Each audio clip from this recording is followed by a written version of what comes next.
Hello students, कैसे हो आप सब? We come up with another video and another new chapter. So this chapter is your chapter number 6. As you all see that sources of energy. So this chapter name is sources of energy. In this chapter we will discuss that how much energy we can get from, how we can get all these sources, and how we will use that source as an form of energy. So without wasting a further ado, let's get start the video. So सबसे पहले हम इसकी जो introduction है वो करते हैं. सबसे पहले है, we already know that energy is the capacity of a body to do work. So as we all know, हमने पिछले चैप्टर्स में इसको स्टडी किया है कि जो एनर्जी होता है वो एक कैपेसिटी होती है बॉडी की जो वर्क कर सकती है. मतलब जैसे हमारे अंदर खाने खाने से एनर्जी आती है ताकि हम क्या करते हैं, अपना वर्क करते हैं, अपना वर्क कंप्लीट करते हैं. सो वही हमारी कैपेसिटी है हमारी बॉडी की, जिससे हम वर्क को कंप्लीट कर सकते हैं. सो अर्लियर क्लासेस में हमने लर्न किया है डिफरेंट फॉर्म्स ऑफ एनर्जीज होती हैं, mechanical, heat, chemical, electrical, light, sound, nuclear और बहुत सारी.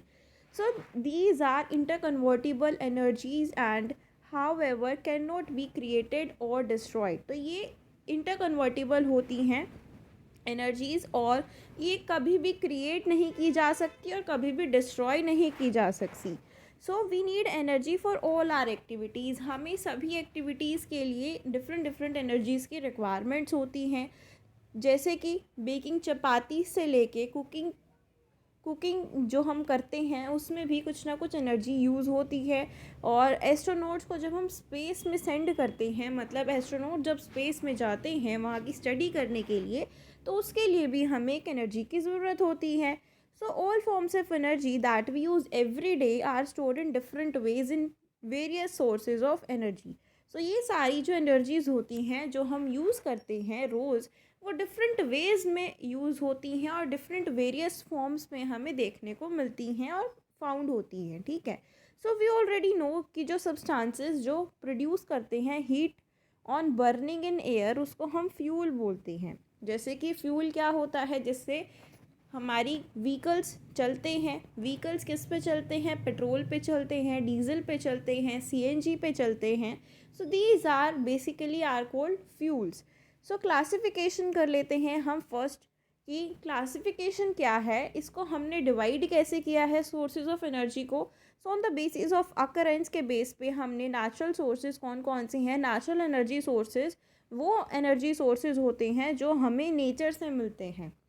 ठीक है. जैसे कि सोलर एनर्जी जो हमें सन से मिलता है, विंड एनर्जी जो हमें हवा से मिलता है, एनर्जी फ्रॉम वाटर जिसको हम हाइड्रो एनर्जी बोलते हैं. ये कुछ नेचुरल सोर्सेज ऑफ एनर्जी हैं जो हमें नेचर से मिलते हैं, हमें इसको बनाना नहीं पड़ता. ठीक है. और कुछ सिंथेटिक सोर्सेज होते हैं, ऐसे सिंथेटिक सोर्सेज जो मैन मेड होती हैं, जिसको हमें बनाना पड़ता है, जो मैन बनाते हैं. That's why it is called as man made. So ऐसे सोर्सेज को हम man made sources of energy भी कह सकते हैं. जैसे कि केमिकल एनर्जी जो स्टोर होती है बैटरीज़ के अंदर, जिसको यूज़ किया जाता है कैलकुलेटर्स, वॉचेस के अंदर, ये एक सिंथेटिक सोर्स ऑफ एनर्जी है. सो यहाँ पे हमने टू टाइप्स की जो एनर्जी है, सोर्सेज ऑफ एनर्जी, उसको अकरेंस के बेस पे टू टाइप्स में डिवाइड किया है. अब है फिजिकल स्टेट में. सॉलिड में क्या है? फायरवुड, चारकोल, कोल, ये कुछ सॉलिड फ्यूल्स हैं. लिक्विड में कैरोसिन, पेट्रोल, डीजल, ये लिक्विड फ्यूल्स हैं. गैस में पेट्रोलियम गैस जिसको हम एलपीजी गैस बोलते हैं, नेचुरल गैस जिसको हम सीएनजी गैस बोलते हैं. ठीक है. कंप्रेस्ड नेचुरल गैस, ये गैसियस फ्यूल्स के एग्जांपल्स हैं. अब अवेलेबिलिटी देख लेते हैं. रीन्यूएबल क्या होता है? एक रीन्यूएबल सोर्स ऑफ एनर्जी एक नेचुरल सोर्स होता है जो रिप्लेनिश हो जाता है एक शॉर्ट पीरियड ऑफ टाइम के बाद, अपने आप नेचुरली वो रिप्लेनिश हो जाता है, मतलब अपने आप को रीन्यू कर लेता है. ठीक है. सो विंड, सन, बायोमास जो प्लांट से हमें ऑब्टेन होते हैं, या हाइड्रो पावर जो हमें वाटर से ऑब्टेन होता है, ये रीन्यूएबल सोर्सेज ऑफ एनर्जी हैं. और ये जो रीन्यूएबल सोर्सेज ऑफ एनर्जी होते हैं ये नेचुरल होते हैं. ठीक है. और ये नेचर को कोई भी इफ़ेक्ट नहीं करते. So these are inexhaustible natural resources. So अब नॉन रीन्यूएबल देख लेते हैं. सो एनर्जी रिसोर्सेज जिसको हम यूज़ करते हैं और रिप्लेस और रिप्लेनिश नहीं हो सकते शॉर्ट पीरियड ऑफ टाइम के लिए। सो वो रिसोर्सेज कौन से होंगे? Non renewable sources of energy होंगे, और ये एग्जॉस्टिबल होते हैं, जैसे कि फॉसिल फ्यूल्स होते हैं, पेट्रोलियम, नेचुरल गैस, कोल, ये सारे non renewable sources of energy हैं। अब हमारे पास है फॉसिल फ्यूल्स। तो फॉसिल फ्यूल्स क्या होता है? फॉर एज एट प्रेजेंट बहुत सारी energy needs met through non renewable sources of energy. So mainly fossil fuels को यूज़ किया जाता है। फॉसिल फ्यूल्स क्या होते हैं? जिसको फॉर्म किया जाता है over a period of millions of years by the action of heat from the earth's core and pressure from rocks and soil on the remains of dead plants and animals। Means जो dead plants and animals यहाँ पे रह जाते हैं, जो उनके जो millions of years उनको ऐसे नीचे जो अर्थ की कोर है वहाँ पे एक्शन ऑफ हीट की वजह से, प्रेशर की वजह से, हीट और प्रेशर की वजह से वो नीचे ही रह जाते हैं धरती के अंदर, ठीक है। और उसके बाद क्या होता है, उसको वो एक फ्यूल में कन्वर्ट हो जाता है और वो फ्यूल हम यूज़ कर लेते हैं। सो ये एक बेसिक जो प्रोसेस है, ये इसका बेसिक प्रोसेस होता है जिसको हम यूज़ करते हैं। So wood as a fuel, तो वुड को हम फ्यूल की तरह कैसे यूज़ कर सकते हैं, आइए देखते हैं। सो वुड एक मेजर रिन्यूएबल नेचुरल सोर्स है जो हमें कहाँ से मिलता है? पेड़ों से मिलती है हमें लकड़ी, ठीक है। कंबशन ऑफ वुड एक currently largest source of energy है। वुड को हम यूज़ कर सकते हैं कुकिंग के लिए, हीटिंग के लिए, और ये ओकेजनली स्टीम इंजन्स में, स्टीम टरबाइंस में यूज़ की जाती है, जिसकी वजह से इलेक्ट्रिसिटी जनरेट की जाती है। So combustion of wood produces heat. Combustion का मतलब होता है वुड को जब हम जलाते हैं, ठीक है, तो उसमें से हीट प्रोड्यूस होती है जो वेराइटी ऑफ यूजेस के लिए यूज़ की जाती है, और ये कुछ गैसेस को प्रोड्यूस करती है, जैसे कि कार्बन डाइऑक्साइड, कार्बन मोनोऑक्साइड, जो अनडिज़ायरेबल है, इरिटेटिंग है और हमारे लिए डेंजरस भी है। सो अब इस डू यू नो में क्या कह रहे हैं कि excessive removal of wood from forest can cause habitat destruction and soil erosion. तो इसका मतलब ये है, अगर वुड को हम ज़्यादा रिमूव कर देंगे पेड़ों से, पेड़ों की कटाई करेंगे, तो वो एक हैबिटेट डिस्ट्रक्शन होगा और सॉइल इरोजन के अंदर कमी लेके आएगा, ठीक है। और its combustion releases more carbon dioxide than its biodegradation rotting. So इसका मतलब है कि जो इसकी कंबशन है, जब भी हम इसको जलाते हैं तो ये मोर कार्बन डाइऑक्साइड को रिलीज़ करता है, जितनी इसकी बायोडिग्रेडेशन भी नहीं होती है उससे ज़्यादा। अब हम देख लेते हैं कोल। सो कोल रेडिली कंबस्टिबल ब्लैक रॉक या ब्राउनिश ब्लैक सेडिमेंट्री रॉक जिसको हम कहते हैं, जैसे कि आपको यहाँ पे दिख रहा है राइट हैंड साइड पिक्चर में। So this is anthracite coal. एक जो कोल होता है एक ऐसा फ्यूल है जिसको हम यूज़ करते हैं फॉर कुकिंग द फूड। जैसे कोल को हम कोयला भी बोलते हैं कहीं कहीं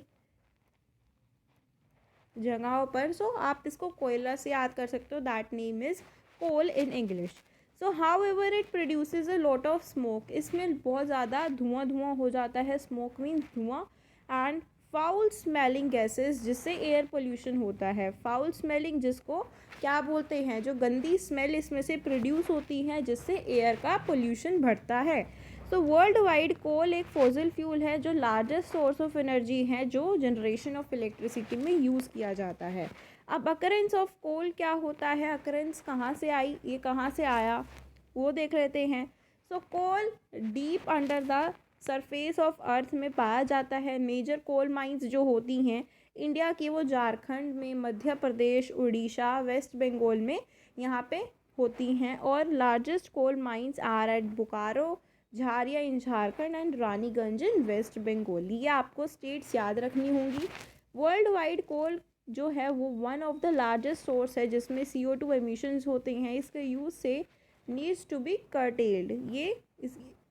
ये यूज़ करना चाहिए हमें, जितना हम इसको यूज़ कर सकते हैं उसको करना चाहिए, अगर नहीं करना चाहते हैं तो नहीं करना चाहिए। सो फॉर्मेशन ऑफ कोल।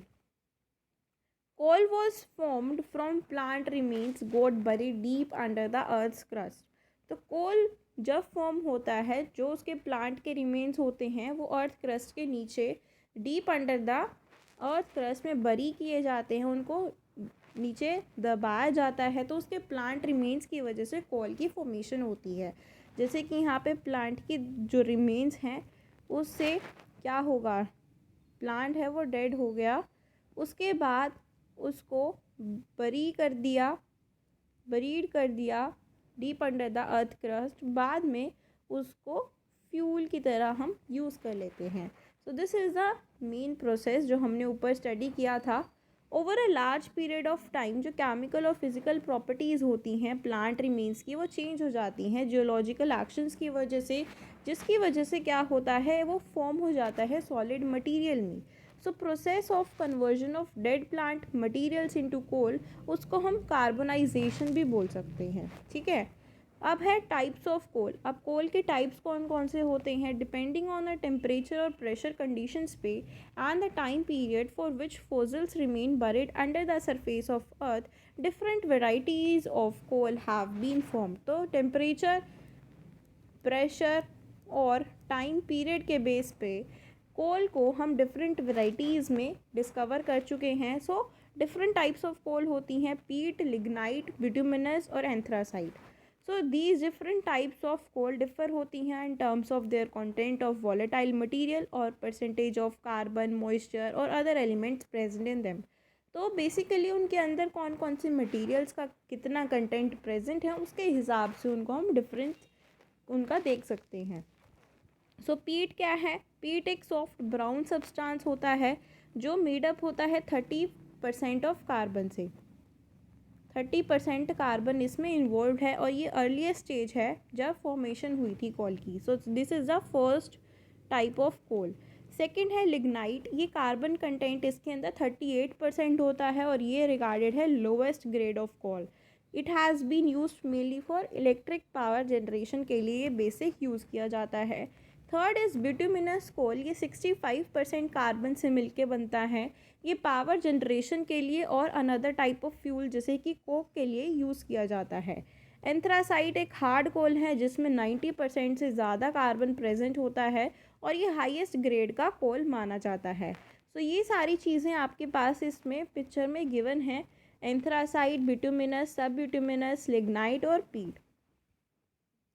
अब है destructive distillation and its products. तो डिस्ट्रक्टिव डिस्टिलेशन और उसके प्रोडक्ट्स क्या होते हैं देखते हैं। Strong heating of coal in absence of air, अगर एब्सेंस ऑफ एयर के बिना मतलब एयर के बिना हम स्ट्रॉन्ग हीटिंग कर रहे हैं कोल की, सो उसको हम बोलते हैं डिस्ट्रक्टिव डिस्टिलेशन।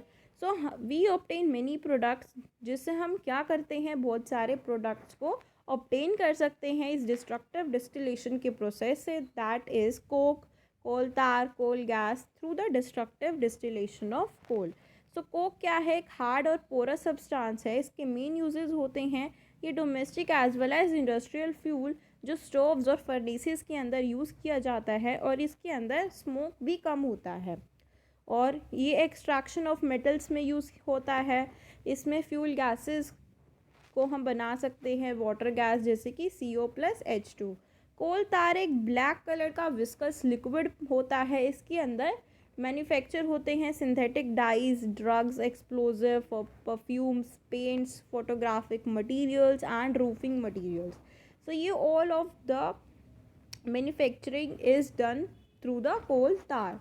अब है कोल गैस, तो एक इन्फ्लेमेबल गैस होती है, इसका यूज़ किया जाता है डोमेस्टिक फ्यूल के अंदर, इंडस्ट्रियल फ्यूल के अंदर, जो सिर्फ इंडस्ट्रीज़ लोकेटेड होती हैं कोल प्रोसेसिंग यूनिट्स के पास, उसके अंदर इसका यूज़ किया जाता है। So these are all the destructive distillation और उसके प्रोडक्ट्स जो हमने पढ़े।